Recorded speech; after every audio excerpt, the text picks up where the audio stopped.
Welcome to the AEN Stories channel.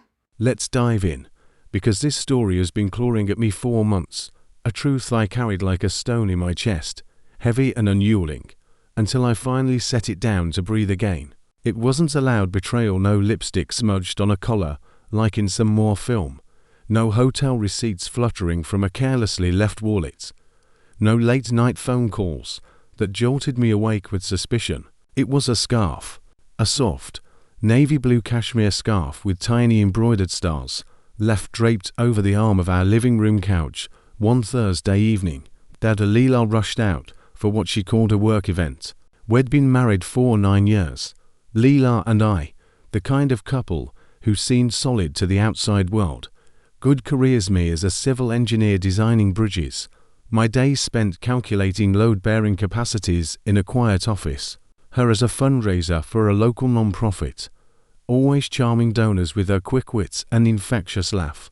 We lived in a tidy condo with a view of the city skyline, where the lights danced on the river at night, and shared it with a scruffy terrier, Milo, who chewed every shoe he could find and left fur on every surface. She was the spark, lighting up rooms with her energy. I was the anchor, steady and practical, fixing her laptop crashes, planning our vacations, making sure the bills were paid early so we'd never face a late fee. But lately, our life felt like a machine running on autopilot, functional, efficient, but missing the warmth, the connection that had once made our evenings glow with shared dreams of a future we'd build together. I noticed the scarf because it wasn't hers. Leela preferred bold colors, fiery reds, vibrant golds, hues that matched her energy, not this understated navy, elegant and out of place, like a whisper from someone else's life. I picked it up, running my fingers over the soft cashmere, and saw a monogrammed N stitched into the hem, delicate but deliberate, like a signature meant to be noticed. My name's David. The letter hit like a quiet shock, a whisper of something wrong that I couldn't ignore. I stood in our living room, Milo circling my feet, his tail wagging obliviously, and turned the scarf over in my hands, my mind racing with questions I didn't want to ask. Was it a gift? A friend's? A mistake? I told myself it was nothing. A co-worker's lost item from one of her endless networking events. Maybe from the charity gala she'd been planning for weeks. But doubt crept in, soft and persistent, like a draft through a cracked window, chilling me despite the warm lamplight. I tucked the scarf back where I found it, promising myself I'd ask later, casually, without accusation. But the end lingered, a splinter in my thoughts, pricking every time I tried to move on, every time I tried to convince myself I was overthinking. That night, Leela came home later than usual, her cheeks flushed with the kind of glow that used to be reserved for our date nights, back when we'd stay up late talking about everything and nothing. Our first trip to Paris, the dog we'd adopt, the cabin we'd buy someday by a lake. Her eyes were bright with a spark I hadn't seen in months, maybe years, and she dropped her bag by the door, kicked off her heels with a sigh, and flashed a smile that felt rehearsed, like a performance for an audience of one. "Long day," she said, breezing past me to the kitchen, her perfume trailing a new scent, floral and unfamiliar, not the citrus one had bought her for our 6th anniversary, the one she'd said was her favorite. I held up the scarf, keeping my tone light, almost playful, to mask the unease gnawing at me. "Whose is this?" "Found it on the couch."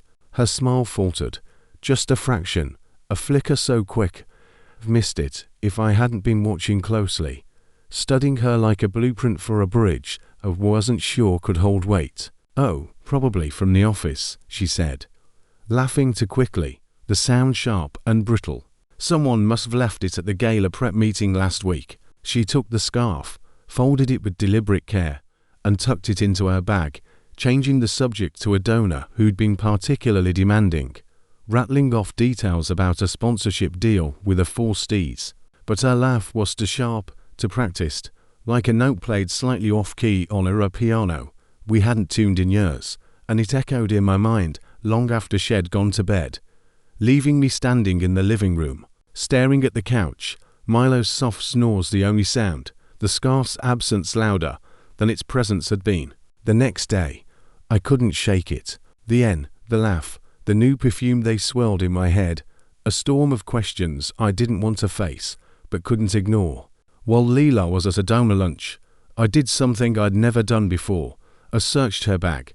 Guilt twisted my gut, a sickening churn that made my hands shake. But curiosity was stronger, urging me forward like a tide. I couldn't resist. The scarf was gone, no trace of its navy folds, but inside the side pocket, I found a folded note, written in unfamiliar handwriting, the ink slightly smudged, to Leela, for keeping me warm. My heart sank, heavy and cold, like a stone dropped into deep water, the ripples spreading through me, unsettling everything I thought I knew. Who was N? Why was she keeping his notes?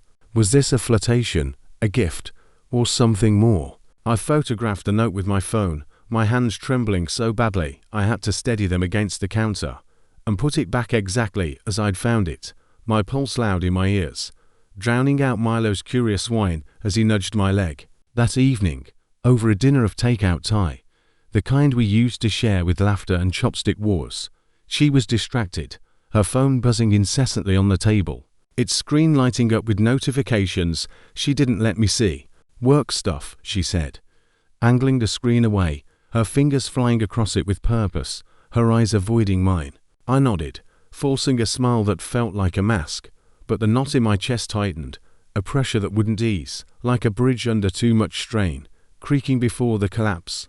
Busy week? I asked, keeping my voice casual, though it felt like speaking through sand. Always, she replied, not meeting my eyes, her voice clipped, like she was reading from a script she'd memorized, but no longer believed. Later, as she slept, her breathing soft and untroubled, her hair spilling across the pillow like it used to when we'd stay up whispering dreams, I lay awake, staring at the ceiling, the end burning in my mind like a brand, a mark I couldn't erase. I didn't confront her, not yet. I needed more than a scarf and a note, more than a gut feeling that was tearing me apart. I needed proof I wasn't losing my mind, that I wasn't the paranoid husband she'd accuse me of being if I asked the wrong question. The thought of her dismissing me, laughing that sharp laugh again, made my stomach churn. I remembered our early days, how she'd curl into me on the couch, her head on my chest, laughing at my terrible puns, her fingers tracing patterns on my arm. We'd talk about the future, about kids we might have, about growing old together in a house filled with books and dog hair. Had that been real, or had I built it up in my head, a fantasy to cling to while she drifted away? The doubt was a weight, pressing down, making it hard to breathe. The following days were a descent into quiet obsession, a slow unraveling I couldn't stop. I started noticing things I'd overlooked: her late nights at the office that stretched past midnight, her new earrings that dangled with a sparkle I hadn't gifted, the way she'd hum unfamiliar songs, soft melodies that didn't come from our shared playlists, the ones we'd curated together on long drives. One morning, while she was out for a team breakfast, I checked her laptop, left open on the dining table, its password unchanged, our wedding date, a detail that now felt like a cruel irony, a reminder of vows that seemed to mean nothing to her. I hesitated, my fingers hovering over the keys, guilt warring with a desperate need to know. But I opened her email, scanning quickly, hating myself with every click, feeling like a thief in my own home. There it was, a thread with Nathan C., labelled as a consultant she'd met at a charity gala 3 months ago, an event she'd described as boring but necessary. The emails weren't explicit, but they didn't need to be. "You made last night unforgettable," he wrote, dated after our last work event at a downtown hotel. Her reply, "You see me, Nathan, not just the job, the real me. Can't wait for next time." Attached was a photo, them at a rooftop bar, her head resting on his shoulder, the city lights a glittering backdrop, her smile wide and unguarded, a look I hadn't seen in years, not since our early days when love felt effortless. My hands shook as I copied the email to a hidden folder on my drive, my vision blurring with hunched tears, the room tilting around me. Was this emotional? Physical? Both. The intimacy in that photo, the way her smile reached her eyes, the way his arm draped casually around her cut deeper than any explicit confession could, a blade slicing through the life I thought we had. I didn't stop there. Her phone, left charging one evening while she showered, yielded more. She'd changed the passcode, but I guessed it on the second try her birth year with an extra digit. A lazy update that felt like a taunt. There were texts underneath, a nickname she'd never mentioned, not even in passing. Last night was perfect, he wrote, dated after a solo retreat upstate. A weekend she'd claimed was for self-care. Her response, "You make me feel alive again, like I'm not just going through the motions." Alive. What was I, her safety net? The backdrop to her real life. The man who kept the fridge stocked while she built a world without me. I screenshotted the thread, emailed it to myself, and deleted the evidence from her sent folder. My heart pounding, but my hands steady, as if I had been preparing for this moment without knowing it. Over the next week, I became a shadow detective, piecing together a puzzle I didn't want to complete. Each piece a fresh wound. Her calendar had vague entries: team dinner, client drinks that didn't match her stories, which grew vaguer each day, as if she couldn't be bothered to keep her lies straight. I found a receipt in her coat pocket for a wine bar I'd never been to. Dated for a night shed, claimed a book club with her colleague Tara. The new perfume, the earrings, the songs, they weren't for me. They were for him, for a life she was building in secret, a life where I was an afterthought. One Sunday, I found her journal, hidden in a locked drawer in her desk, a small brass key taped under the drawer, a secret I wasn't supposed to know, but he'd seen her use it months ago, back when I thought she was just hiding Christmas gift lists. The journal was leather-bound, its pages filled with her looping handwriting, confessions that read like a stranger's diary. Each word a betrayal I hadn't wanted to believe. Nathan makes me feel alive, like him more than a role I play. One entry read, dated after a fundraiser she'd returned from glowing. Her hair tousled, her eyes bright with a secret. David's so steady, so predictable. I need more than steady. Predictable. I'd been steady because I loved her, because I thought our quiet evenings, our shared dreams of a cabin by a lake, were the foundation of something lasting, something real. Another entry, from a week later. Dinner with him last night felt like I could breathe for the first time in years. He listens, really listens, not like David, who's always solving problems instead of hearing me. Solving problems. He'd spent years fixing her tech issues, planning our budget, supporting her career, thinking that was love. Another page detailed stolen moments, lunches disguised as meetings, a weekend retreat that was just them at a cabin upstate, wine by a fireplace, whispers in the dark, moments she described as freedom. I photographed every page, my hands trembling but methodical, each click of my phone a small act of preservation, a way to anchor myself against the tide of her words. I locked the journal away, the weight of her confessions settling like dust on my heart, heavy and suffocating. I didn't confront her, not yet. I needed more. Needed to be sure I wasn't imagining the betrayal, that I wasn't the paranoid husband she'd accuse me of being if I came at her with questions. The thought of her dismissing me, laughing that sharp laugh again, made my stomach churn, a sickening mix of fear and rage. I remembered our early days, how she'd curl into me on the couch, her head on my chest, laughing at my terrible puns, her fingers tracing patterns on my arm, as we talked about the future kids we might have. A house filled with books and dog hair, growing old together. Had that been real, or had I built it up in my head, a fantasy to cling to while she drifted away? I started therapy in secret, meeting a counselor named Ellen in a small office across town. Its walls lined with books and a single fern that looked like it was fighting to survive. "You're not invisible," Ellen said in our first session, her voice kind but firm, her glasses slipping down her nose as she leaned forward. "You're choosing to see yourself now." I unpacked years of feeling like the backdrop to Leela Spotlight, always supporting her dreams, her non-profit galas, her late-night brainstorming sessions, while mine waited in the wings. I'd put off graduate school to save for our condo, skipped woodworking classes to be there for her events, thinking it was what partners did. You've been giving, but what has she given back? Ellen asked, her question a scalpel, cutting through my defenses. I didn't have an answer, not then, but it haunted me, echoing in the quiet moments when I stared at our wedding photo on the mantel. Leela laughed, frozen in time, a memory that now felt like a lie. One evening, Leela claimed a fundraiser prep at a hotel downtown, her voice light as she kissed my cheek and grabbed her purse. I followed, parking 3 blocks away, my car tucked behind a delivery van, my heart pounding like I was a criminal instead of a husband seeking truth. Through the hotel bar's window, I saw her with Nathan, no colleagues, just them, her dress clinging in a way she never dressed for our dinners, a deep green that caught the light like a jewel. His hand brushed hers as they laughed over cocktails, their ease screaming intimacy, a shared world I wasn't part of. I didn't storm in or take photos. I sat there, gripping the steering wheel, my breath fogging the window, and felt the world tilt.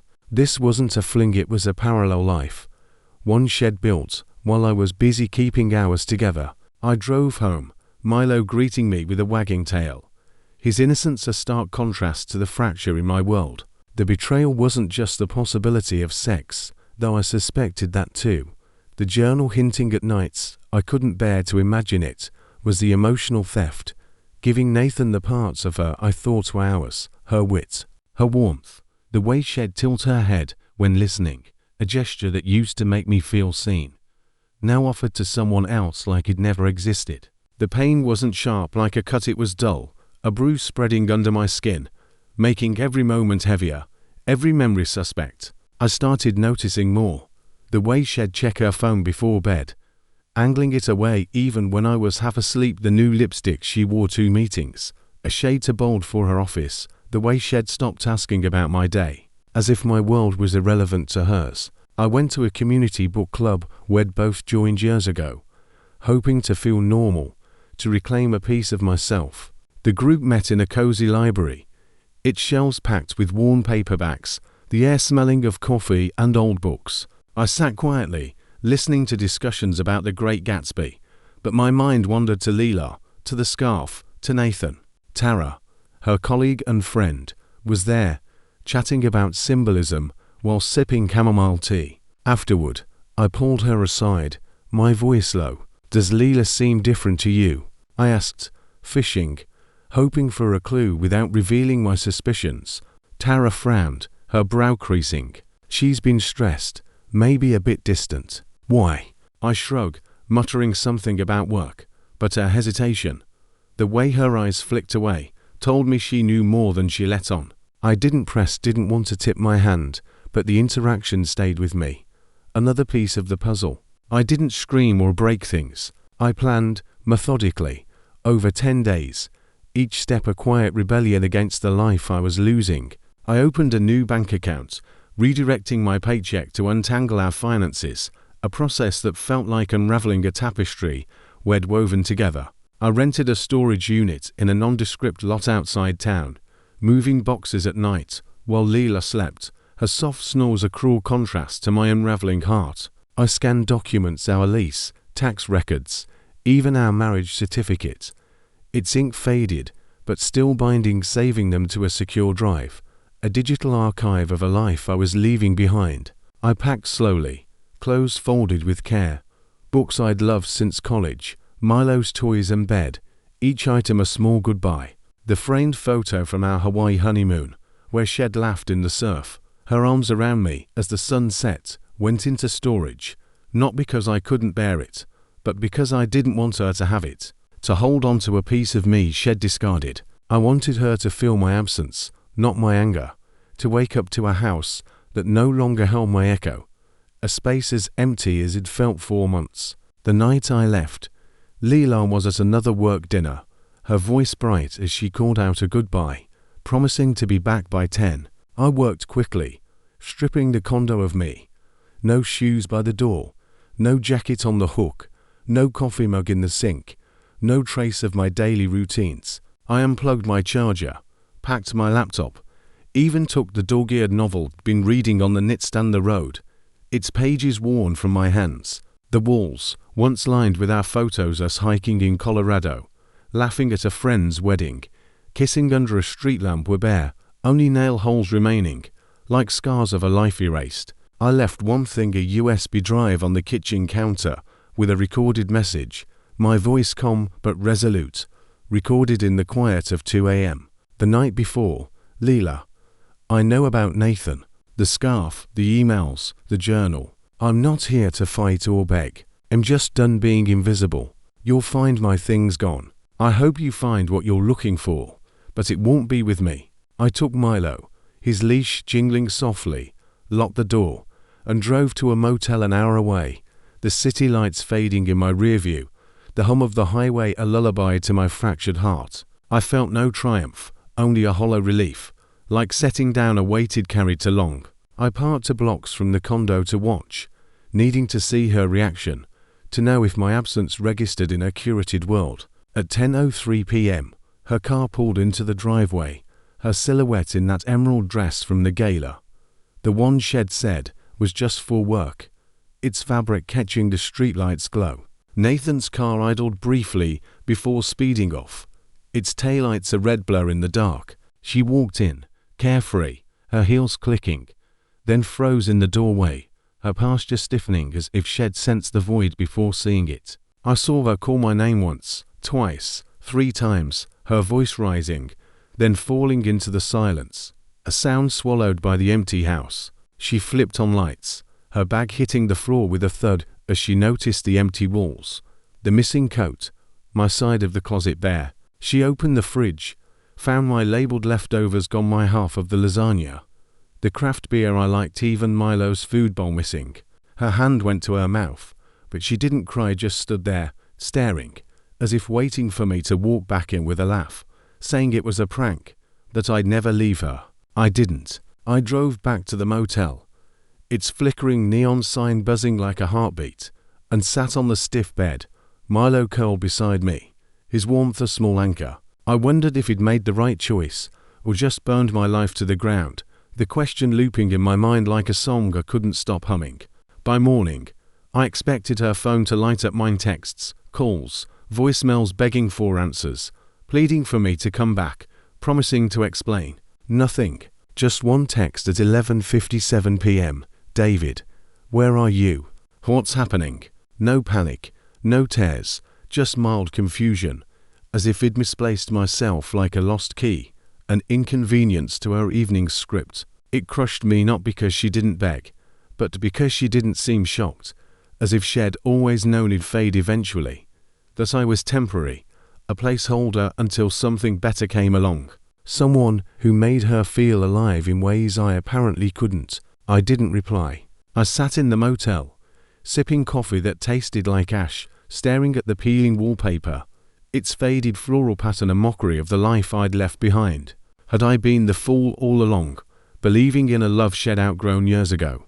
Had I been blind to the signs, the late nights, the new wardrobe, the way her kisses had become perfunctory, like checking a box on a to-do list? I thought of our first year together, how we'd dance in the kitchen to old jazz records, her laughter filling the room as I spun her clumsily, her hair catching the light. I'd thought those moments were the foundation of something unbreakable, but maybe they were just echoes, memories I'd clung to, while she built a new story without me. 3 days passed with no follow-up, not from Leela, not from her sister, Claire, who'd always called me the good one, and sent me recipes for her famous lemon bars, not even from her best friend, Tara, who'd sent me memes to cheer me up after long work days.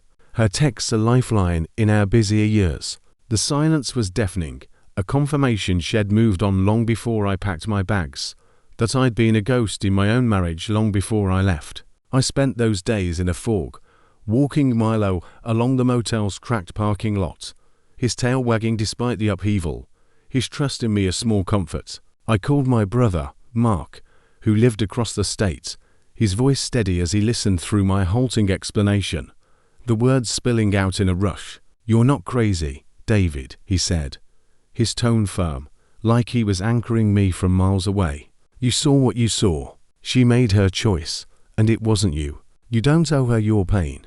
He offered his guest room, a couch, a fresh start, but I declined. I needed solitude, not pity, Needed to face this alone before I could lean on anyone else. "You're stronger than you think," he added. And I wanted to believe him, but I felt like a bridge collapsing under its own weight, the supports giving way one by one. I kept seeing Ellen, my therapist, twice a week now, her office a safe haven, where I could unravel the tangle of my thoughts without judgment. "You're grieving," she said in our second session, her pen tapping softly against her notepad. "Not just her, but the version of you that believed in her. The version that thought love was enough." I nodded, tears stinging, and admitted the truth. I'd spent years trying to be enough, molding myself to her needs, staying late to help with her gala speeches, skipping my own hobbies to be there for her events, only to realize he'd been invisible to her long before Nathan entered the picture. "What did you want from her that you didn't get?" Ellen asked, her question simple but piercing. I sat there, staring at the fern in the corner, its leaves drooping under the weight of neglect, and said, "I wanted her to see me, not as the guy who fixes things, but as the man she chose." The words felt like a confession, a truth he'd buried under years of routine. Ellen leaned forward, her eyes kind. "You can't make someone see you, David, but you can choose to see yourself." On the fourth night, I drove back to our neighborhood, parking near the cafe we used to visit on lazy Sundays, where Leela would order a latte with oat milk and tease me for my black coffee, calling it boring but reliable. The cafe's windows glowed, warm and inviting, and through them, I saw her with Nathan, her laugh bright and unburdened.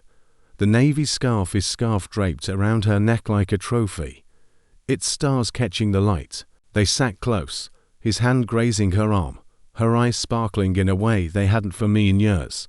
Not since we'd stayed up late planning our future, dreaming of a life that felt possible. I didn't feel anger, just a cold clarity. I'd been grieving a marriage she'd already celebrated leaving, a truth that settled like frost in my bones. I drove back to the motel, my hands steady on the wheel, and wrote in a journal I'd started, a cheap notebook from a gas station, the pages already curling at the edges. She didn't just betray me, she erased me, and I let her. No more. The words were a vow, not to her, but to myself, a promise to stop living in her shadow. The next day, I sent an email to Tara, attaching the journal photos and USB audio. "She can tell you her version, but this is mine. Ask her why she needed more than steady." Tara called hours later, her voice sharp with disbelief, a tremor of anger beneath it. "Leela a mess, David. She says you abandoned her without warning, just vanished. Why'd you do this?" I replied, calm but firm, the words practiced in my head. "Ask her about Nathan. Ask why she wrote I was just steady. Ask why she didn't call more than once after I left." Tara paused, her breath catching, then hung up without a word, her silence louder than any argument. I didn't expect her to understand. Not fully. She'd always been Leela friend first, but I needed someone to know, to see the truth I'd carried alone. Later that week, I met Sam, my old college friend, who'd been through a divorce years ago, at a dive bar across town. Its neon signs buzzing like the motels, over cheap beers. I told him everything, the words spilling out like water from a broken dam. He listened, nodding, his face weathered but kind. "You didn't just leave, man," he said, clinking his bottle against mine. "You chose yourself. That's not weakness, that's power. Most people stay, let the pain eat them alive. You walked." His words stuck, a lifeline in the fog, a reminder that my exit wasn't flight, but fight, a fight for my own worth. A week later, I got an email from our old couples counselor, Dr. Patel, whom had sent the same files, journal photos, the USB audio, a brief note explaining my absence. "David, I'm sorry," he wrote, his words measured but heavy. "You deserved better. Leela'll be in touch, but she's deflecting, blaming stress, work, anything but herself. Take care of yourself, and let me know if you need to talk." The email lifted a weight, not because I needed validation, but because it confirmed I wasn't crazy, wasn't overreacting to a scarf and a hunch. It'd been erased, but I was done letting her write my story. I started running, the motel's nearby park a quiet refuge, its paths winding through oak trees, the rhythm of my steps a meditation, each one grounding me. I bought a cheap camera, capturing the way dawn broke over the river, the light fracturing on the water like hope I could almost touch. Each photo was a small reclaiming of my vision, a way to see the world without her filter. I kept journaling, not about Leela, but about me, dreams I'd shelved, like studying architecture, places I wanted to see, like the cliffs of Ireland or the fjords of Norway, the man I wanted to become, one who didn't flinch at his own reflection, who didn't measure his worth by someone else's gaze. 2 weeks after I left, I ran into Leela, colleague, Rachel, at a grocery store near the motel, her cart filled with produce. As she glanced up, surprised, "David, you're here," she said, her voice hesitant, her eyes searching mine. Rachel had always been kind, the one who'd brought us cookies when we moved into the condo, but she worked closely with Leela, knew her world. "Yeah, just passing through," I lied, grabbing a loaf of bread I didn't need. She shifted, uncomfortable. "Leela been off lately?" "Quiet. Did something happen?" I paused, weighing my words. I could have deflected, kept my silence, but something snapped a need to stop protecting Leela narrative. "She's been off because she's with Nathan," I said, my voice low but steady. "Ask her about the scarf she found at work." Rachel's eyes widened, her hand tightening on her cart. "Nathan, the consultant." I thought she trailed off, realization dawning. "I'm sorry, David," she whispered, but I shook my head. "Don't be. Just don't let her spin it like I'm the one who left for no reason." I walked away, the bread forgotten, feeling lighter, like he'd reclaimed a piece of the truth. 3 months later, I moved to a small coastal town, it found by accident, driving aimlessly until the weight on my chest loosened, the road leading me to a place where the air smelled of salt and freedom. I rented a weathered cabin by the sea, its wooden porch creaking underfoot, its windows rattling in the wind. No Wi-Fi, just Milo and the sound of waves crashing in the distance, a rhythm that felt like a heartbeat. The town was quiet, its streets lined with salt-worn houses and driftwood fences, its people kind but distant, asking no questions, offering only nods as I passed. I started woodworking, carving small figures, boats, birds, stars to sell at a local market, each piece a step toward a new me, my hands finding purpose in the grain of the wood. I ran every morning, the salt air clearing my lungs, my mind, the horizon stretching endless before me. I journaled at night, not about Leela, but about the man I was becoming, someone who could laugh without checking for approval, who could dream without fear of losing it. I thought of my father, who died when I was 20, his quiet strength a guide now. Head once told me, "You don't need someone to complete you, David. You're enough." I hadn't believed him then, but I was starting to. Leela sent one letter, left in the condo mailbox I checked one last time before cutting ties.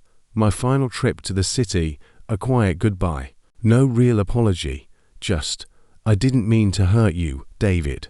I miss us, but I needed more. I hope you find peace." I read it under a street lamp, the paper trembling in my hands, then left it under the mailbox's rusting lid, its words fading like a tide pulling back, no longer able to reach me. I drove back to the coast, the ocean's roar drowning out the last echoes of her voice. Last month, I met Clara at the market, a baker with flour-dusted hands and a warm smile that held no secrets, her laugh soft but genuine as we talked about bread and storms and second chances. We're not dating, just sharing coffee under the market striped awning, but it feels like possibility, a door I didn't know I could open. The scarf wasn't the end, it was the spark that burned away a life he'd outgrown, a fire that left space for something real, something mine. I think of my father again, his words clearer now, "You're enough." I see it in the way Milo chases seagulls on the beach, in the weight of a carved star in my hand, in the quiet of a night where I don't check my phone for her name. I'm not healed, not completely some nights. I still wake up reaching for a hand that isn't there, but I'm whole, or getting there. Betrayal didn't break me, it taught me I could walk away and still stand tall. that I could build a life from the ashes of one I thought I needed. Thanks for listening to my confession. If you've ever felt erased by someone you loved, share your story below. What historical figure's quiet, bold choice changed everything for them? Maybe a poet who walked away from fame, or a leader who chose exile over power. Drop your thoughts in the comments. You're watching End Stories, where truth rebuilds what lies destroy.